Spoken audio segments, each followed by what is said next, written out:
Bonjour à tous. Voilà, une petite vidéo peut-être un peu plus sérieuse que d'habitude. Voilà, donc est-ce que vous avez 30 minutes de votre vie à perdre? Alors, 30 minutes, j'en sais rien, je commence. Donc qu'est-ce que je vais raconter? Je vais expliquer pourquoi je creuse depuis un an. Depuis un an, cet homme creuse et c'est pas fini. C'est pas fini, c'est pas fini. Mais rentrons dans le vif du sujet, hein, je veux dire, sans transition aucune. Voilà, pourquoi cet homme creuse-t-il? Cet homme creuse parce que quelque part, il a envie de rafraîchir sa maison. Alors que voilà, il est pas chauffagiste, il est pas, je suis pas artisan, je suis pas, je suis pas, je pose pas des clims, voilà, c'est pas mon, enfin bon, bref, ils le savent, hein.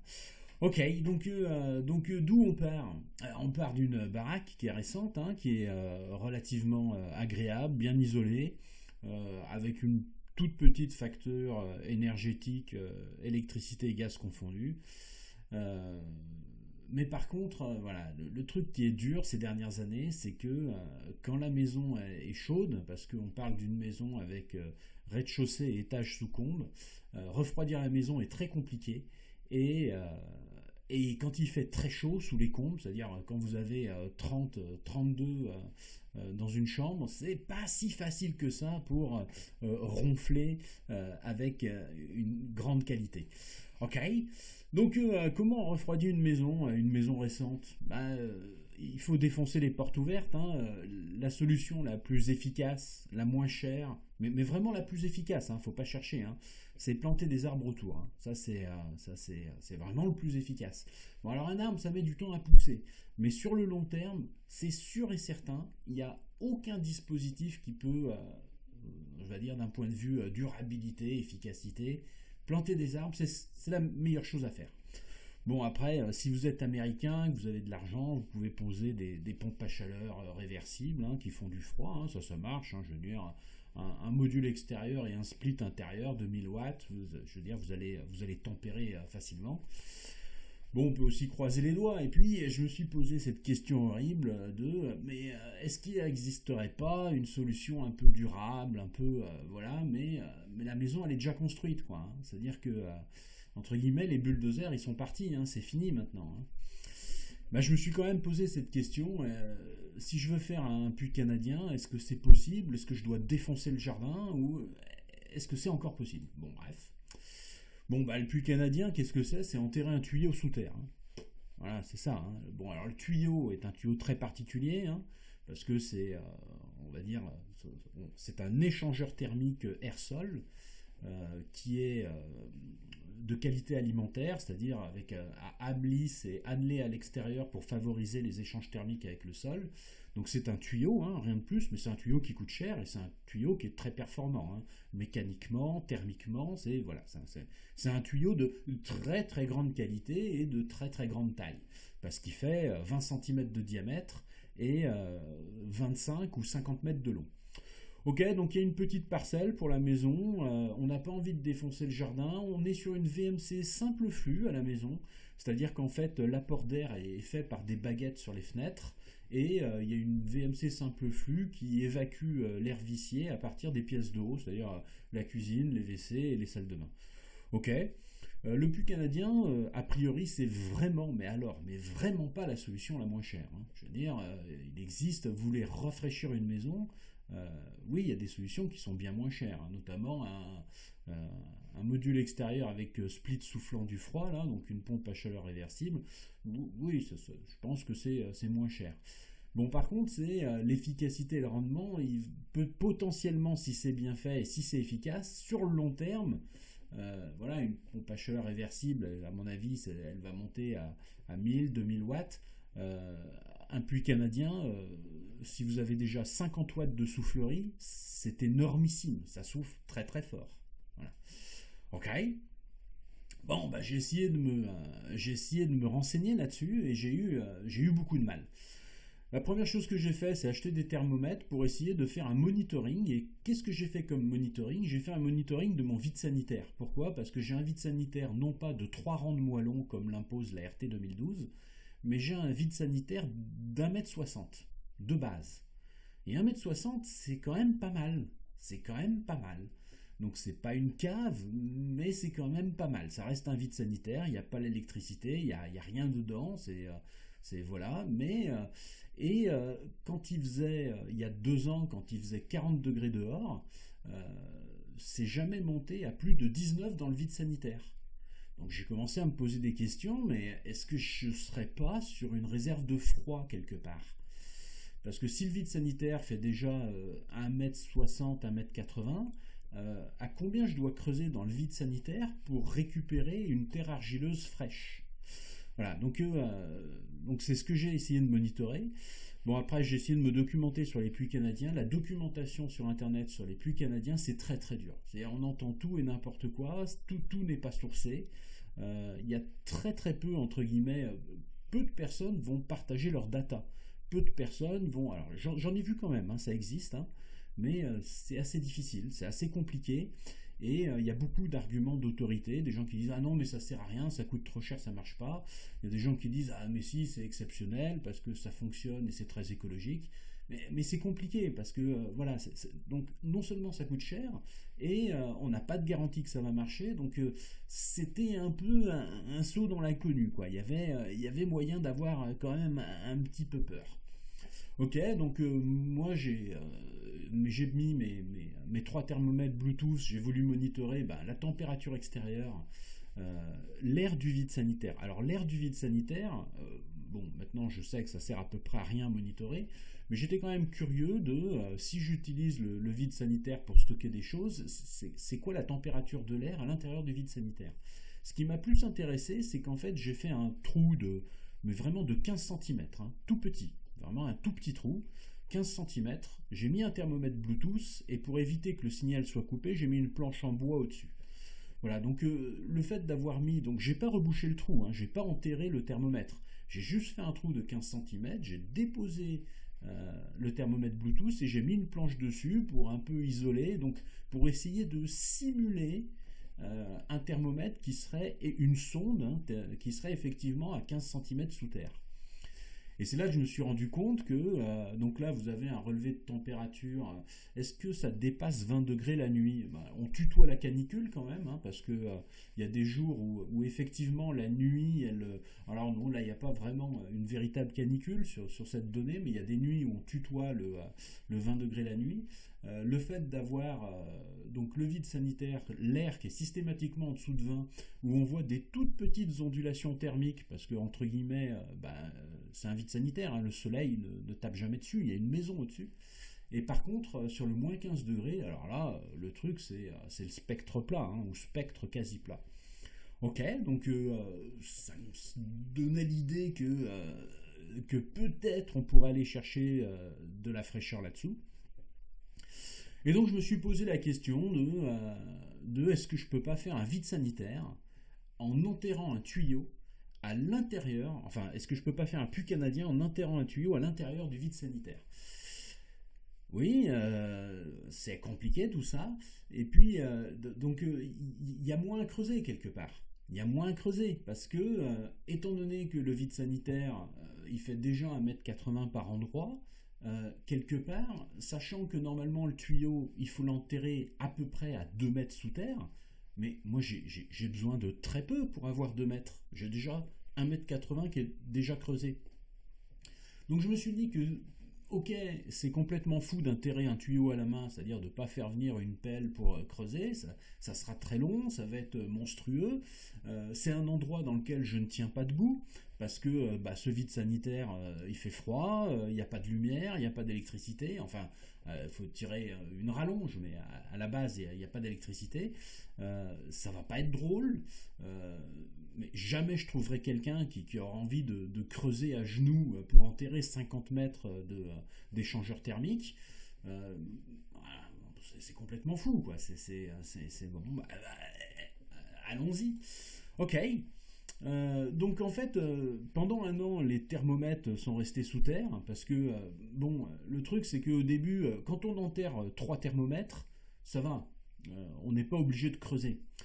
Par contre, il y a un moment où, donc quand j'ai dans la phase de conception, c'est-à-dire qu'il n'y avait pas le go ou no go, Je pouvais toujours dire, bon bah voilà, j'ai perdu 3 thermomètres qui vont me servir plus à grand chose, bon je les utiliserai à autre chose. Pour mon monitoring là, j'avais, on va dire, j'avais pas engagé des frais. J'ai quand même réfléchi à la question combien ça va coûter. Et c'est très très dur à estimer, quoi. Si moi-même je creuse moi-même mon puits canadien, combien ça va me coûter? Ben voilà, au début, j'imaginais que ça devrait être entre 2000 et 5000 euros rien que pour les matériaux, hein. Je veux dire, les échangeurs thermiques coûtent très cher, hein. Les échangeurs thermiques, voilà, de qualité alimentaire pour l'intérieur, ça coûte très cher, hein. C'est de l'air que vous allez respirer après, hein. Il ne faut pas que ça sente mauvais, il ne faut pas que ça moisisse, il ne faut pas qu'il y ait de bactéries qui prolifèrent. Il faut évacuer les condensats parce qu'il peut y avoir de la condensation. Je veux dire, voilà, si on commence à acheter des choses pour derrière, entre guillemets, avoir mis de l'argent dans une bouche d'égout. Donc, dans la phase de conception, il n'y a pas d'engagement irréversible, c'est-à-dire on peut toujours se dire non. Ben, on se pose la question, combien ça coûte, et malgré que ça peut coûter cher, ben, on se dit qu'on va quand même y aller. Se poser la question, est-ce que c'est humainement faisable? Parce que franchement, enterrer 50 mètres de tuyaux dans une terre argileuse remplie de caillasses, en creusant dans un endroit où on ne tient pas debout avec une pioche à la main, euh, oui, ça démontre un certain problème mental de la personne qui creuse. Essayez de se poser la question combien de temps ça va prendre. Et je pensais d'ailleurs a priori que ça prendrait 1 an, mais bon, j'ai pas terminé au bout d'1 an, mais je pensais que ça allait me prendre au moins 1 an. Euh, et penser les gains potentiels. Voilà, on se rend compte avec 50 watts et un bon ventilateur centrifuge de gaine, on peut tirer 300 mètres cubes par heure d'air tempéré sans problème. Donc ça veut dire que là, c'est la clim à 50 watts, waouh! Si vous arrivez à trouver ça, appelez-moi. Alors, quels échangeurs thermiques, comment? Alors, est-ce qu'il faut faire du bitube, du monotube? Est-ce qu'il faut aller sur 25? Est-ce que 25 mètres peuvent suffire? Est-ce qu'il faut forcément 50? Est-ce que c'est, sachant qu'il y a une maison au-dessus du vide sanitaire, est-ce que c'est plutôt une bonne idée ou une mauvaise idée? Voilà, toutes ces choses-là, et c'est des réponses que vous n'avez pas sur Internet. Et puis, je ne sais pas si un autre abruti comme moi a essayé de faire la même expérience quelque part. Voilà, mais il y a un moment, il faut s'y jeter, sinon on fait rien, quoi. Un petit monitoring en hiver. Alors ce monitoring en hiver était important parce que même si au début je voulais rafraîchir la maison, quand vous avez installé un puits canadien donc, qui peut à la fois puiser de l'air frais en été, mais potentiellement tempérer de l'air frais en hiver, parce qu'actuellement il y a une chaudière à gaz à condensation, mais le jour où cette chaudière elle meurt, je pense que ça sera remplacé par une pompe à chaleur qui risque de pomper l'air avec un bypass dans le vide sanitaire ou l'extérieur, suivant quelle est la source la plus chaude.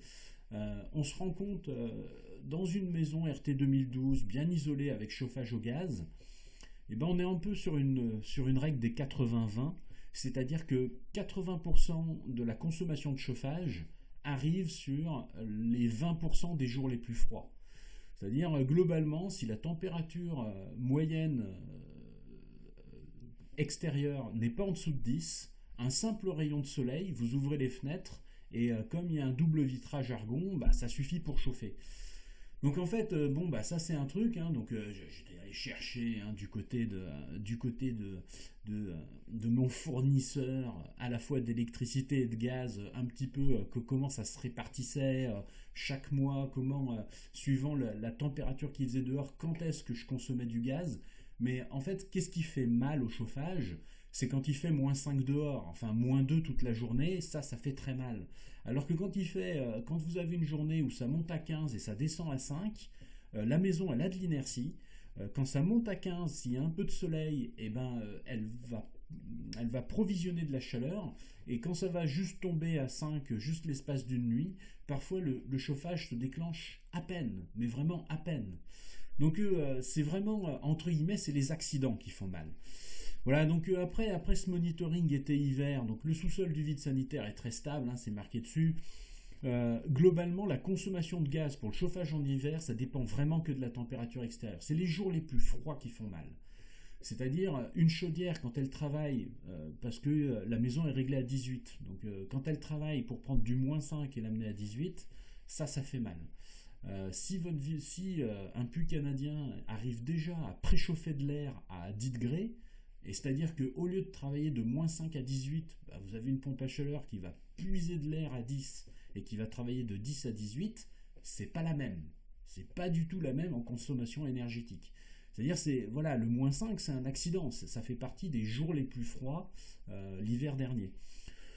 Voilà, donc oui, pas de déphasage saisonnier pour l'ère du vide sanitaire, c'est-à-dire que l'ère du vide sanitaire, ça suit les saisons, il n'y a pas d'inertie, il n'y a pas de déphasage. Le sous-sol, par contre, il déphase un peu les vagues thermiques. C'est-à-dire que le moment le plus chaud, si on regarde le climat en France globalement, c'est vraiment, on va dire, fin juillet, début août, alors que le solstice d'été, c'était le 21 juin. Donc déjà là, ça veut dire que par rapport à la journée la plus ensoleillée statistiquement, il y a une latence au niveau de la chaleur d'environ un bon mois sur nos climats. Et c'est pareil pour le sol, c'est-à-dire où il a fait le plus chaud, bah, il a fait le plus chaud environ fin juillet, début août. Le sous-sol, il déphase un peu parce que c'est presque fin août, début septembre, voilà, que le sous-sol sera le plus chaud. Voilà, donc voilà, le sol, comme il prend du temps à emmagasiner et il prend du temps à restituer, et ben quelque part, quand on suit sa température, on se rend compte qu'il y a aussi un déphasage. Donc il y a un déphasage du soleil jusqu'au climat et du climat jusqu'à ce que peut emmagasiner un sol. Voilà, le chauffage, il travaille contre les déperditions, oui, c'est marqué dessus, oui, mais c'est tout dit, ça, c'est tout dit, c'est tout dit, c'est tout dit. Qu'est-ce qu'on a ici? Donc là, j'ai ramené un des thermomètres, je l'ai ramené à l'intérieur. Donc ça, c'était l'été dernier, c'était il y a déjà un an. Le problème de la maison qui est très bien isolée, c'est que finalement, même s'il y a une énorme amplitude thermique journalière à l'extérieur, il y a une petite amplitude thermique journalière à l'intérieur, mais en fait, on n'arrive pas à refroidir la maison. C'est-à-dire que là, ce qu'on voit sur la courbe violette, qui est la courbe de température intérieure, c'est que tous les jours, elle monte à 26, voire il y a un jour où ça monte à 28. La nuit, vous imaginez, vous ouvrez tout, mais comme l'isolation, elle est montée à 26 degrés, comme l'isolation, elle a de l'inertie, parce que bon, bah, voilà, ça a une capacité calorifique massique ou volumique, tout ce que vous voulez, l'isolation. Bah, le problème, c'est que l'isolation, une fois qu'elle est chaude, elle travaille contre le refroidissement de la maison la nuit quand vous avez ouvert toutes vos fenêtres. Voilà, donc ça c'est quand même c'est un peu pénible quoi, hein, c'est comme ça, hein, mais bon, même quand il fait très chaud, VMC simple flux avec des baguettes, donc finalement il y a un apport d'air extérieur potentiellement à 35 degrés. Là sur cette courbe on a de la canicule parce qu'on voit qu'il y a au moins il y a quelques nuits où on est au-dessus de 20 degrés. Donc là il y a au moins 3 nuits où on peut considérer que c'est une canicule. Voilà, donc le problème, c'est, si on regarde la courbe violette, là on est au rez-de-chaussée, hein, on n'est pas sous les combes. Hein. Sous les combes, c'est encore pire. Mais on va dire qu'au plus froid, au plus frais, il fait 24, au plus chaud, il fait 28. C'est dur pour dormir. Voilà, on y arrive, hein, mais c'est quand même un peu pénible. Ok. Donc, bon, voilà, là, oui, bah, vous mettez pause, vous lisez, là, énervez-vous pas, de toute façon, j'ai déjà tout dit. Oui, petite approche ondulatoire. La question, c'est d'essayer d'essayer de récupérer l'onde saisonnière dans le vide sanitaire. Parce que effectivement, dans le vide sanitaire, l'onde journalière est complètement amortie. Là, dans mon 15 cm sous terre, l'onde journalière est complètement amortie.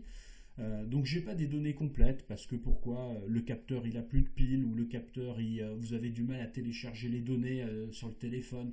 Bon, il y a eu des accidents donc j'avais des données qui étaient partiellement complètes, mais là je suis en train d'essayer de récupérer une sinusoïde quelque part. Alors oui, c'est pas exactement une sinusoïde parce que c'est le climat qui l'a fait dans mon village. Là où j'habite, je me réfère à Torcy qui est pas très loin de chez moi, voilà. Mais ça suffit pour essayer quand même de récupérer l'onde saisonnière. Ça me suffit, même si les données sont incomplètes. J'ai des morceaux et puis je peux essayer, comme je sais où sont les pics à la fois maximum et minimum de la sinusoïde, je vais pouvoir la placer suffisamment rapidement. Voilà, donc là, je m'éclate, hein, je prends mon logiciel Sage, pour pas le nommer, de calcul formel préféré pour essayer des courbes et d'essayer de visualiser entre le min, le max, le min saisonnier, le max saisonnier, voilà, la température moyenne, et de regarder un peu qu'est-ce qui se passe au niveau du déphasage sous le vide sanitaire. Et, euh, et j'arrive un peu à voir, entre guillemets, je vois mon onde saisonnière et je vois comment elle se comporte dans mon vide sanitaire. Et puis je me suis posé la question, pourquoi il fait un peu moins chaud quand je creuse? Et ben ça, c'est le gradient géothermique. Alors, la température du sol, c'est un truc extrêmement compliqué. Parce que le début du sol ne se comporte pas comme... c'est-à-dire que le modèle change extrêmement souvent. Quand on va creuser, dans les, on va dire, les 50 premiers mètres, quand quelqu'un va creuser dans le sous-sol, ce qui va se passer, c'est un peu comme ce qu'on voit dans les grottes. C'est que dans une grotte, la température d'une grotte, lorsqu'on est à peu près une vingtaine de mètres sous la terre, c'est la température annuelle moyenne de la région où est située la grotte. Voilà, c'est comme ça. Donc ça, c'est ce qui se passe dans les 50 premiers mètres. Vous allez, je sais pas, au gouffre de Padirac, voilà, vous allez aux grottes de Chorange dans le Vercors. Voilà. La température de ces grottes, c'est la température moyenne annuelle des régions et du climat où se trouvent ces grottes. C'est-à-dire qu'en fait, quand on creuse dans les 50 premiers mètres, on est en train d'amortir complètement l'amplitude de l'onde de saison, et on récupère juste un spectre plat qui est en fait la moyenne annuelle du climat de là où on est situé. Ok, donc moi j'ai envie de savoir en fait où c'est que je dois enterrer mon tuyau. Et je me pose la question, si je l'enterre dans mon vide sanitaire, ça va fonctionner, ou je suis en train de faire une connerie et je balance de l'argent par les fenêtres? C'est la question que je me pose. Donc je suis tombé là-dessus, je parcours le web, je suis tombé sur la thèse d'un monsieur qui a regardé ça, et qui a étudié ça, et qui s'est rendu compte qu'en fait, oui, ça dépendait de la nature du sol, et que globalement, justement, quand on enterre un échangeur thermique, un sol argileux humide, c'est extrêmement bien. Pourquoi? Parce qu'un sol argileux humide, c'est à la fois, on va dire, l'argile humide, c'est à la fois quelque chose qui a une très très bonne conductivité, et en même temps, ça a une relativement bonne capacité calorifique volumique. Donc ça veut dire que quelque part, c'est un thermostat, c'est-à-dire que l'argile humide, c'est très dur de changer sa température, et finalement, on va très très vite amortir l'onde saisonnière, et on va très très vite aller vers une température stable qui ressemble à la moyenne annuelle du climat. Ok, donc il a fait des modèles mathématiques, il a fait aussi des expériences dans sa thèse sur un sol d'Avignon, et il s'est rendu compte de quoi là c'est un tableau pour les 8 premiers mètres quand on creuse.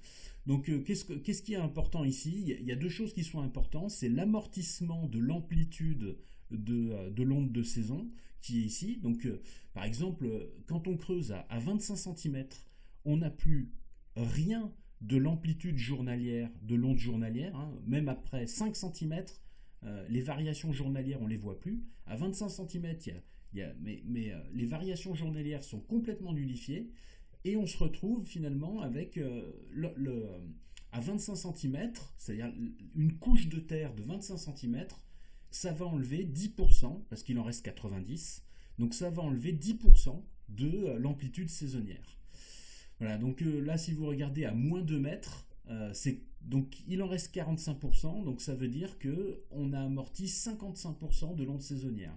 Donc si on regarde le climat moyen, donc là ça a été fait du côté de Avignon, donc la variation moyenne des températures journalières au niveau de la saison, ça ressemblait à quelque chose. Donc là on est à moins 25 cm, on est à 8,1, donc au-dessus on peut imaginer qu'on est environ à 9 ou 10. C'est-à-dire qu'entre l'été et l'hiver, en moyenne, faut multiplier par 2, hein, parce que là c'est une sinusoïde, ça monte et ça descend. Donc ce qu'on est en train de dire, c'est que la différence de température moyenne entre l'été et l'hiver, c'est quelque chose comme entre 16, 17, 18 degrés, quelque chose comme ça. Par contre, cette variation entre l'été et l'hiver, vous creusez à moins 8 mètres, et ben ça va être 0,6. Parce qu'il faut aussi le multiplier par 2, celui-là. C'est-à-dire, bah là vous voyez, on le voit ici, hein, la multiplication par 2, on est en train de dire que la Terre sera le plus fraîche, elle fera 14,5 degrés, 0,5 degrés, et au moment où la Terre sera la plus chaude, elle fera 14,65 degrés. Donc là, ça veut dire que le 4,2, ça veut dire qu'il 96% de l'onde saisonnière a été amortie par la couche de terre de 8 mètres qui est au-dessus, et il en reste plus que 4,2% qui sont transmises à la Terre à cette profondeur-là. Bon, et puis là, vous avez la deuxième colonne importante, c'est le F, c'est le déphasage. Donc le déphasage, il est en jour. Donc s'il fait le plus chaud, donc j'ai dit que c'était dans... Là c'est à peu près valable partout en France.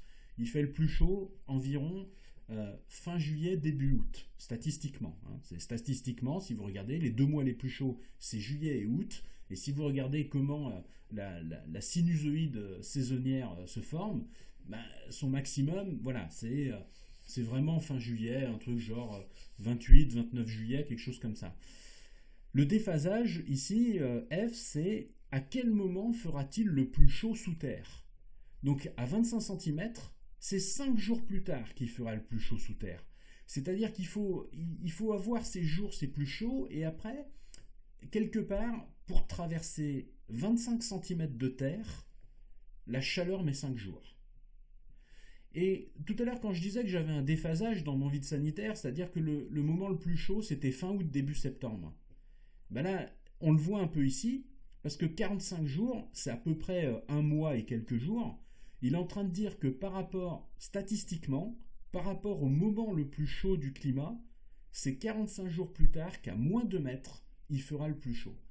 Donc en regardant le déphasage dans mon vide sanitaire, en mettant mes thermomètres, et ben déjà j'étais content parce que, bon alors, c'est un modèle, hein, c'est un modèle de gradient géothermique, j'habite pas à Avignon, mais bon, ces données, le modèle qui a été fait, il a été pensé, il a été réfléchi, voilà, ça tombe pas du ciel. Et quelque part, quand moi j'enterre 3 thermomètres et que je me retrouve à plusieurs endroits dans ce tableau, bah, ça me fait plaisir. Je me dis, bon, c'est peut-être pas si bête. Et ben ici, je vais peut-être avoir finalement une amplitude de 8 degrés maximum. Et quelque part, ici, il y avait un 18,35 dans le sol d'Avignon au max. Moi, quand je mesure la température dans mon moins 15 cm sous terre dans mon vide sanitaire, je trouve à peu près la même chose. C'est-à-dire, alors je ne suis pas à 18,35 parce que je ne suis pas à Avignon, la température moyenne annuelle n'est pas la même, et puis je ne suis pas exactement à moins 2 mètres sur exactement la même terre qu'il y a à Avignon, mais les ordres de grandeur sont complètement respectés. C'est-à-dire que ces modèles ont l'air quand même relativement bons, parce que les erreurs relatives que j'ai, c'est des erreurs relatives qui sont extrêmement minimes. Hein. C'est-à-dire se tromper d'1 degré pour ce 4, c'est-à-dire là ce 4, si on peut considérer que suivant la nature de la Terre, il va ressembler entre 3 et 5, c'est pas déraisonnable, c'est un ordre de grandeur qui permet de travailler, sachant que la plupart du temps, le premier outil c'est la règle de 3, donc bon. Ok, donc on prend le climat de Torcy, hein, le climat de Torcy, bon, parce que c'est celui que j'ai trouvé, il n'y a pas toutes les villes de France pour lesquelles on peut obtenir un truc comme ça, donc c'est pas très loin de chez moi, en Seine-et-Marne. Il y a une température moyenne annuelle de 12,1. Ok, donc si on creusait à moins 20 mètres, alors bon, je me rappelle plus de quand il date, c'était des statistiques 91-2020. Oui, donc peut-être que ça a augmenté depuis, j'en sais rien. Donc 12,1 de moyenne annuelle, pourquoi pas, voilà. Et ben en fait, j'ai pris les données du climat de Torcy et je les ai appliquées aux valeurs numériques de la thèse du monsieur qui habitait en Terré, qui s'intéressait au gradient géothermique du sol. Et donc j'ai regardé statistiquement mon sol, il va osciller entre quoi et quoi, sachant que c'est quoi le mois le plus chaud, c'est-à-dire est-ce que je vais vraiment pouvoir puiser de la fraîcheur, est-ce que je vais vraiment pouvoir puiser de la chaleur en hiver? Bah, c'est la question que je me suis posée. Donc là, bon, bah, qu'est-ce que j'ai fait? Des suppositions qui sont vilaines, mais qui à l'ordre 1 suffisent. bah, j'ai considéré que mon sol était un sol standard, donc, et j'ai considéré que mon sol, il se comportait comme le sol d'Avignon. Donc j'ai enlevé, au lieu de prendre la température annuelle moyenne d'Avignon, j'ai injecté à la place la température annuelle moyenne de Torcy.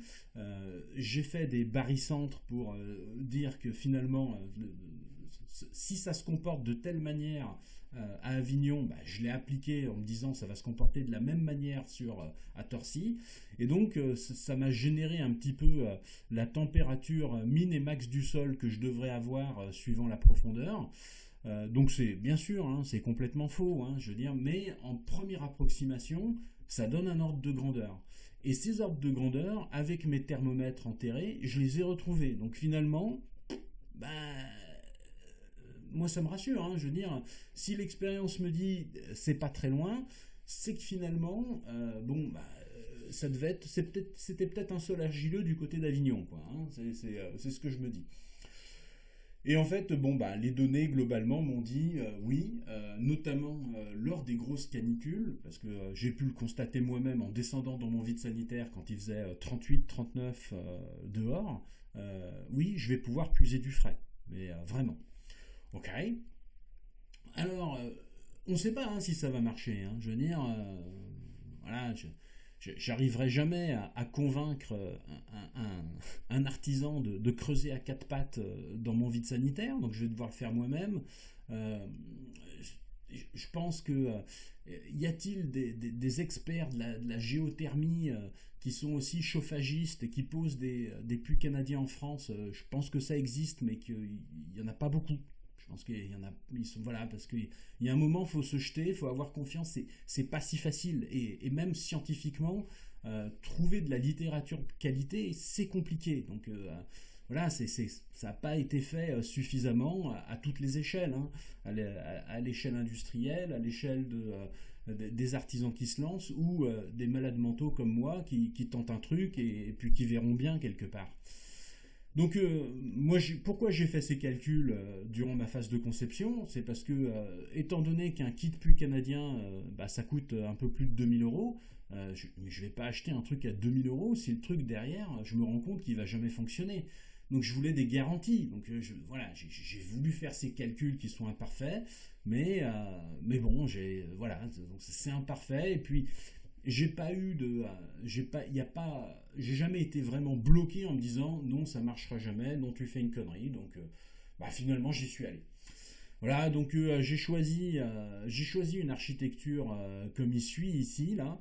Donc il y a un plan vue d'avion, c'est-à-dire j'ai une prise d'air qui est pas très loin de la maison. Je l'ai pas mis au fond du jardin, elle est pas très loin de la maison. Elle est à l'endroit le plus loin de toutes les routes qui entourent la maison.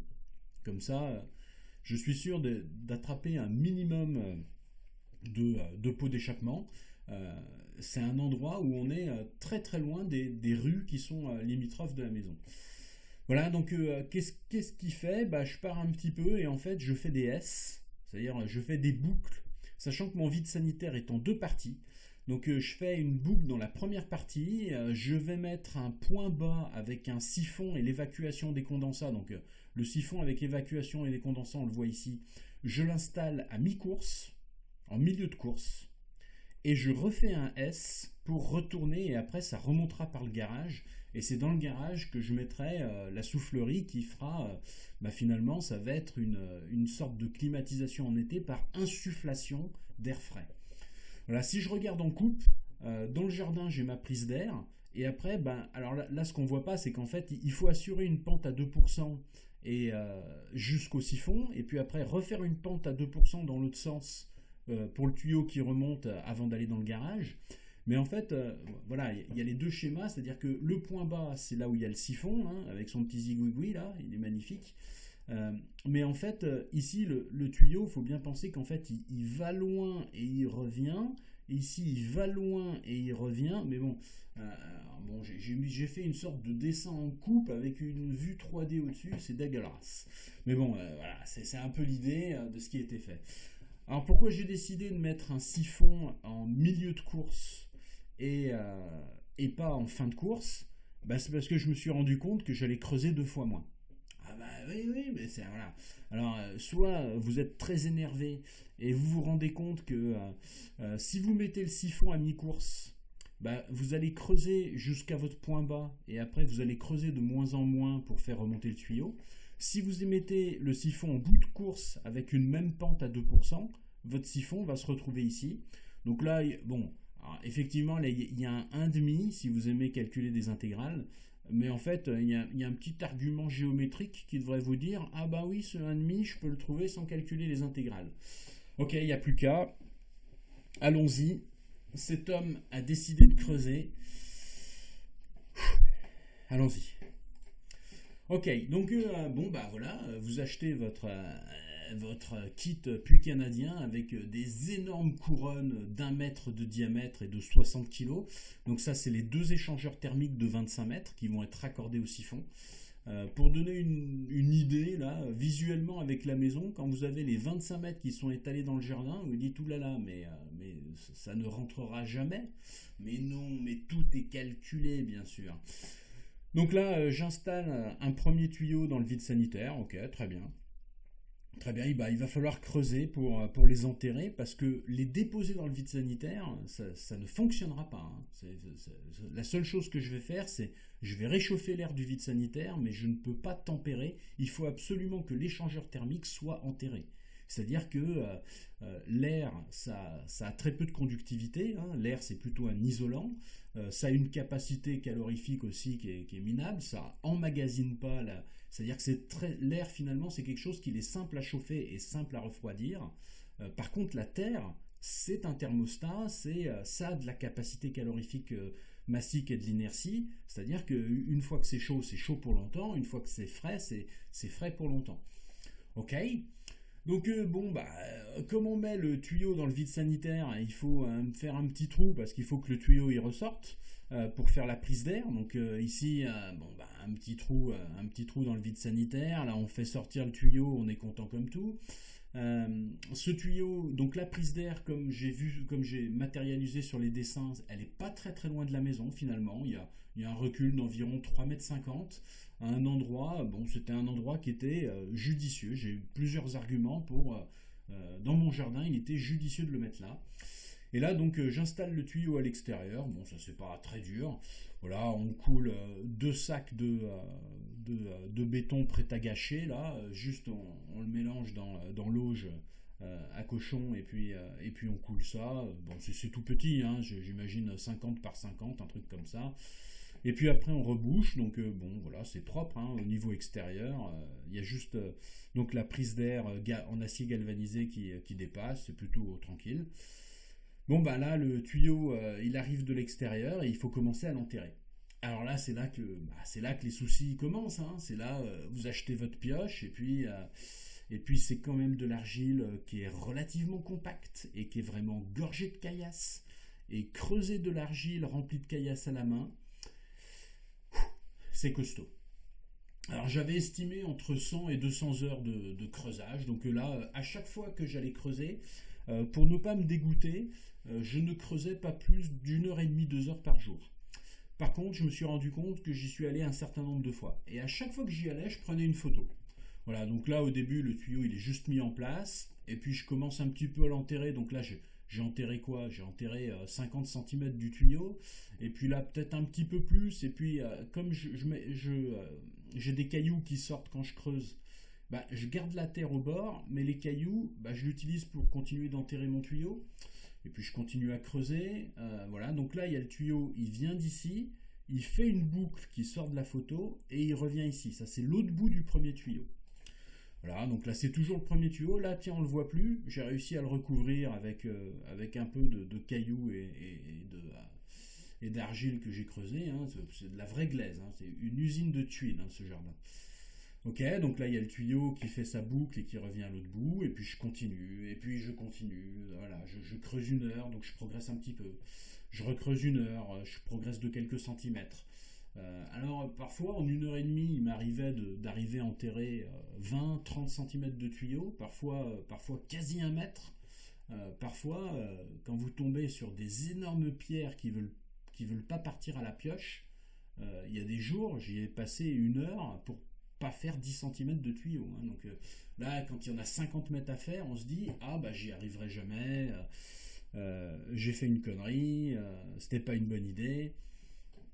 Ok, donc là je commence à creuser le point bas. Alors le point bas, pourquoi c'était compliqué? Le point bas, c'est là où je vais devoir, je dois passer entre mes deux parties de vide sanitaire.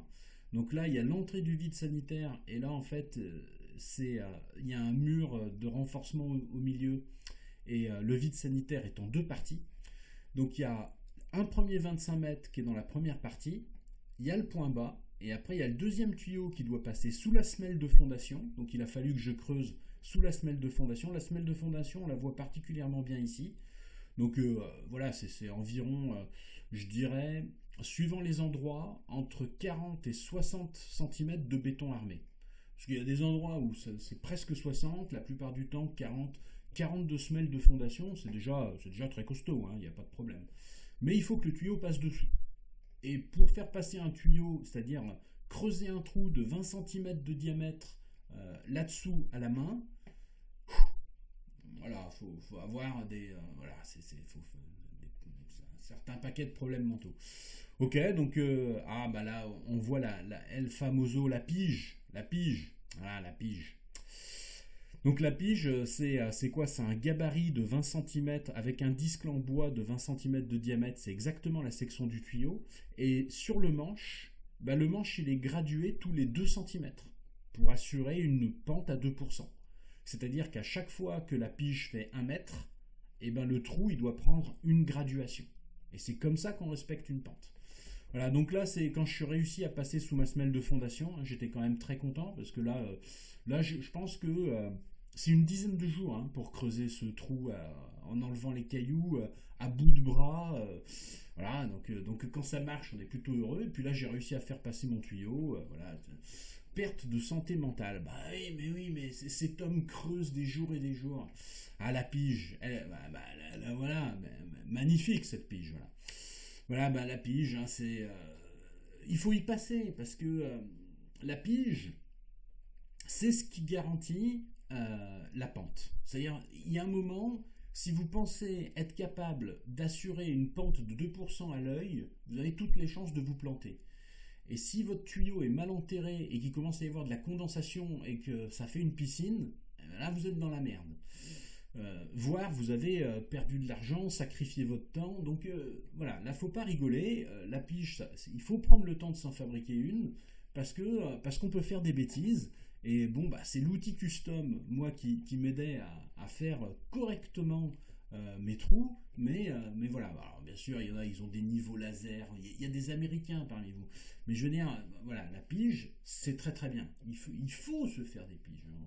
On ne le dira jamais assez. Ça c'est ma pioche et ça c'est ma pige, ça c'est ma pioche et ça c'est ma pige, deux bons soldats qu'on tient par la tige, deux bons soldats qu'on tient par la tige, ça c'est ma pioche et ça c'est ma pige, ça c'est ma pioche et ça c'est ma pige, deux bons soldats qu'on tient par la tige, deux bons soldats qu'on tient par la tige. Voilà, donc le placement du siphon, le siphon il ressemble à ça, et au niveau trou, c'est l'endroit où il a fallu creuser le plus profondément, suffisamment pour enterrer trois regards, les regards en béton qu'on peut acheter, qui vont protéger le siphon notamment, et qui vont protéger le raccord entre les tuyaux et le siphon.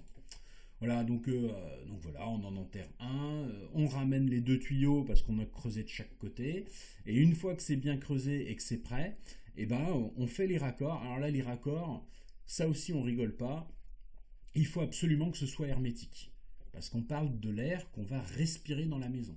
Donc encore une fois, pour des raisons de pas de fermentation bactérienne, pour que ce soit, il faut que là on soigne. Donc là, moi j'ai fait de l'overkill. J'ai sûrement trop soigné, c'est-à-dire j'en ai fait trop, mais c'est pas grave. Ça fait partie des moments où il en vaut mieux trop que pas assez. Parce que si vous mettez en route votre vide sanitaire et qu'au moment où vous mettez en route la ventilation, ça sent un peu le moisi quand je le mets en route, là c'est terrible. Vous dites, voilà, mais ça fait je ne sais combien de temps que je creuse, de mois que je creuse, et ça pue. Toute la santé mentale, il n'y a plus rien, là, c'est terminé. Ok, donc bon, bah là je suis encore en train d'enterrer le premier tuyau, là c'est terrible, terrible. Mais j'ai traité le point bas, j'ai rattaché les deux tuyaux et je suis passé sous la semelle de fondation. C'est-à-dire que même si je creuse toujours pour enterrer le premier tuyau, d'un point de vue santé mentale, je me dis, ah, t'as quand même fait deux épreuves techniques assez piquantes. Donc finalement, parce qu'enterrer un tuyau, c'est... Ok, tiens, là on voit un peu le volume de terre que j'ai esclavé. Ouais, là il y a peut-être bien déjà 2 mètres cubes, hein, compterez en tonnes hein, si vous avez envie, euh, à la pioche, à la main, avec toutes les caillettes. Là, il creuse encore, il creuse toujours, là, c'est pas possible. Ouais. Là, on voit le capot du regard dans lequel il y a le raccord avec le point bas. Et puis là, j'ai commencé à enterrer par l'autre bout. Là, c'est aussi commencé à enterrer. Il n'y a plus que la boucle à enterrer. Voilà, là aussi, il n'y a plus que la boucle et de moins en moins de boucles. Ah, bah là, il est entièrement dans une rayure, à la profondeur qui va bien. Alors je me suis rendu compte que, en fait, d'un point de vue calendrier, là on était en avril, voilà, je sais pas, je pense 150 heures pour le creuser. Pour le refermer, ça m'a pris quelque chose comme même pas 30 minutes. C'est-à-dire que autant creuser à la pioche, enlever des caillasses dans de l'argile très dure, c'est l'enfer.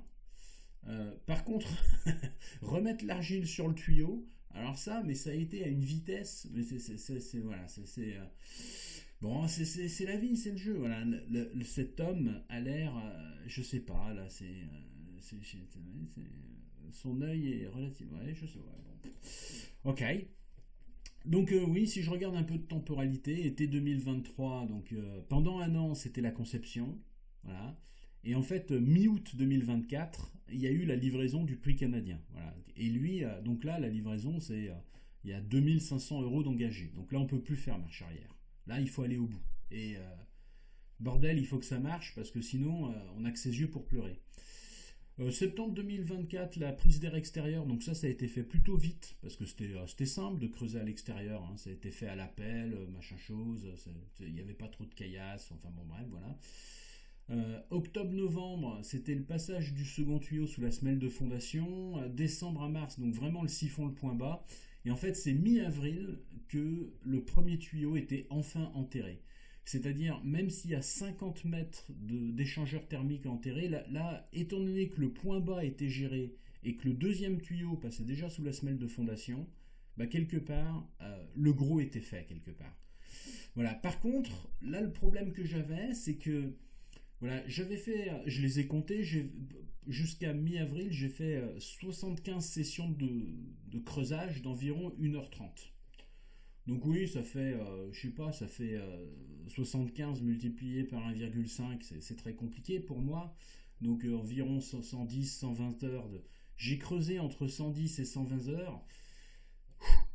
Et le gain actuel est zéro. Il y a juste un tuyau qui est enterré dans mon vide sanitaire. C'est-à-dire, il fait toujours chaud dans la maison, entre guillemets. Voilà, pour le moment, il n'y a rien qui climatise, entre guillemets.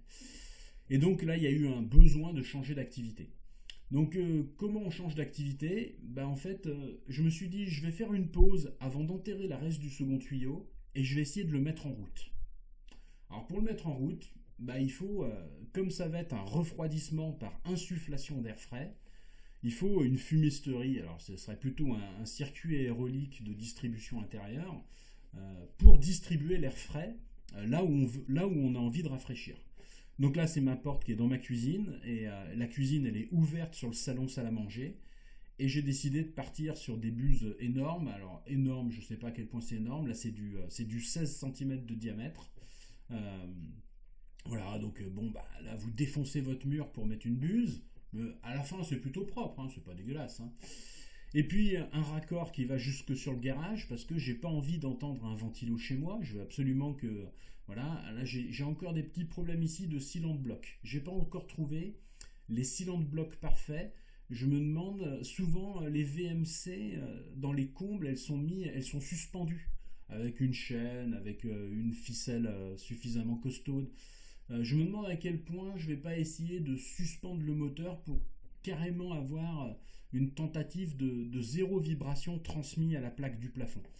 Voilà, donc il faut raccorder vers le garage, et puis après, il faut aller chercher le tuyau à travers la dalle du garage.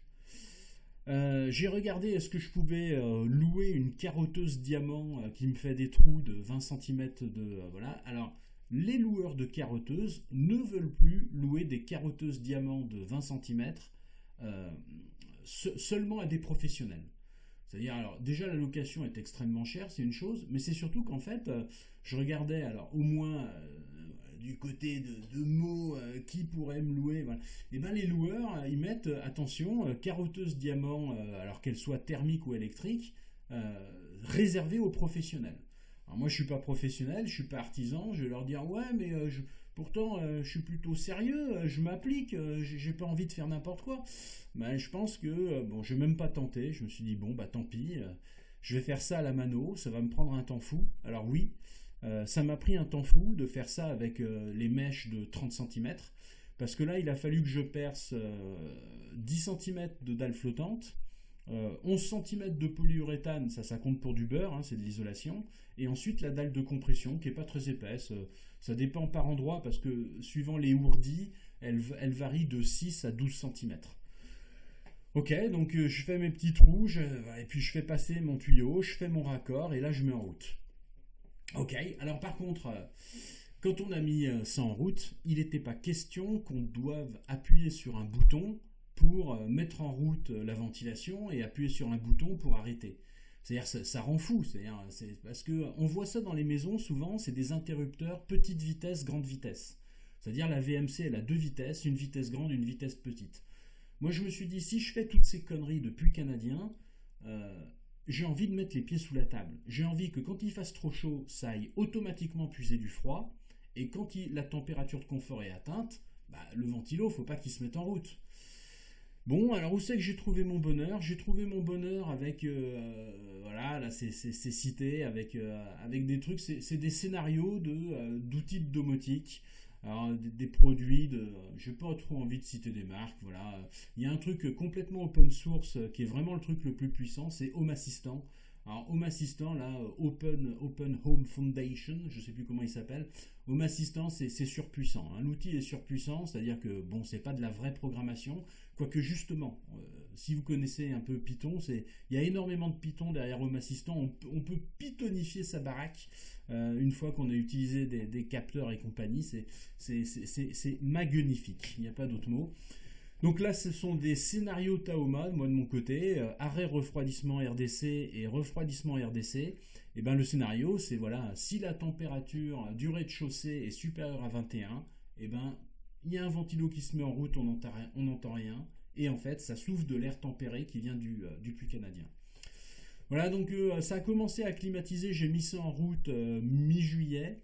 Là sur un mois complet, alors je sais plus quand est-ce que j'ai fait cette extraction là, il y a 5 jours, parce qu'on est quoi? On est le 23 août aujourd'hui, là je vois 19 juillet, 18 août. Voilà, donc il a tourné, alors j'avoue, c'est pas les moments où il a fait le plus chaud. Mais là, le truc qui est... alors je sais pas à quel point c'est surprenant, ou voilà, mais là, le mec, il est en train de climatiser sa baraque pour 20 watts en moyenne. Ouais. Bon, on n'est pas sur les 1000 watts d'une pompe à chaleur, ou voire 2000 d'une pompe à chaleur réversible. Hein. 19 watts, hein, un chargeur de téléphone portable, quoi. Cet homme climatise sa baraque pour l'équivalent d'un chargeur de téléphone portable. Explication. Voilà, donc là, en un mois, ça a consommé, donc le truc est tout le temps actif, hein, je ne l'allume pas, je ne l'éteins pas, c'est tout automatique. Hein, c'est suivant la température à l'intérieur, on dépasse le 21, il vient apporter du frais, dans le but de ne pas avoir des 24, des 28 et de pouvoir dormir la nuit notamment. Voilà, donc là, sur un mois, donc il n'y a pas eu de grosse canicule non plus. C'était un mois, j'ai envie de dire, très standard d'été. On n'a pas souffert en Seine-et-Marne. Voilà, ça fait 2, juste là, le Home Assistant, il vous crache jusqu'au prix. Hein. J'ai calibré en lui disant que 1 kWh, c'était 0,19 centimes d'euros sur le tarif réglementé. Voilà, et c'est très bien. Donc, mise en route courant, voilà. Donc, ce qui est important sur cette mise en route, c'est que, en fait, j'ai laissé un T ici Donc le thé, bah je l'ai déjà dit ça, c'est si un jour j'abandonne, on va dire que ma chaudière à gaz elle tombe en rade, j'en rachèterai pas une autre derrière. Je ferai poser probablement une pompe à chaleur qui, pour chauffer en hiver, avec un bypass, eh ben, possiblement ira prendre l'air depuis le puits canadien. Donc là, il y a un bouchon, mais il y a un T. Après, il suffit de mettre le bypass avec un capteur à l'extérieur. En fait, on prend la source de chaleur la plus intéressante.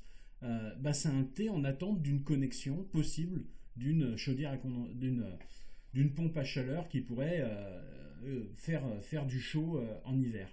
Là, j'ai climatisé le rez-de-chaussée, mais j'ai aussi une culotte ici avec un autre bouchon sur du 160 mm.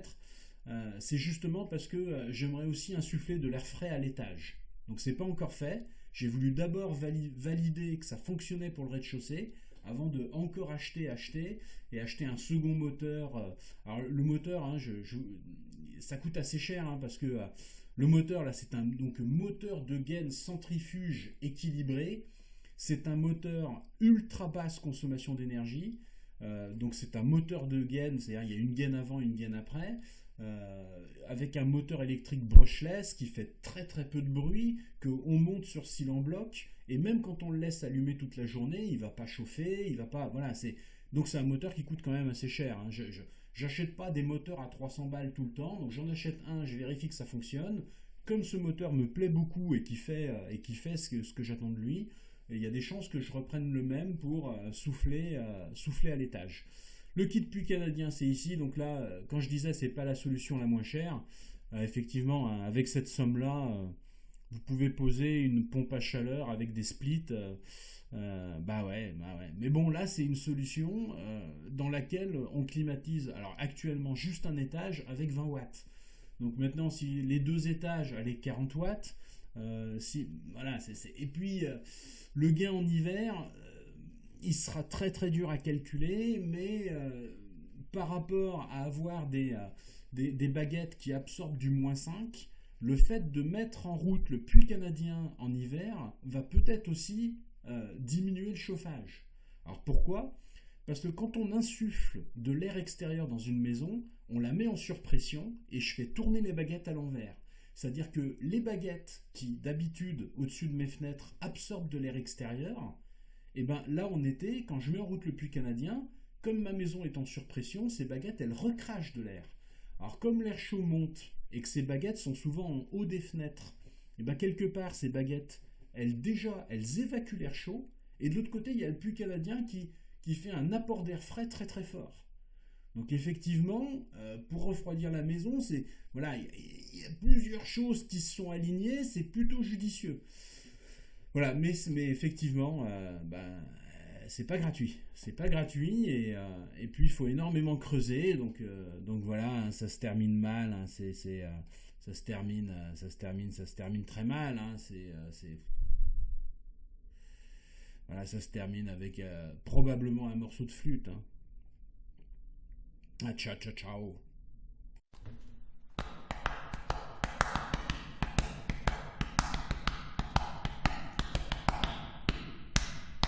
The mind rejoice, swing, raise your voice, sing, down into the deep, who's what we find beneath, diamond is gold and more, in the mountains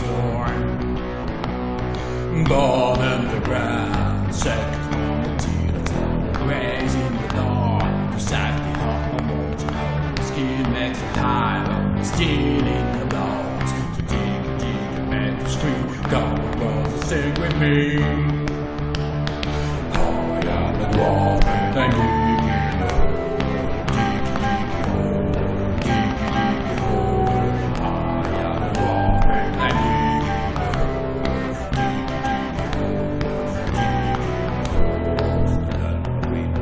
slow, deep, the mind and death, I see the blue glow, after rise high to the past, down to me, that will really get the beast, the wall is sleep, dreaming in a mountain tree,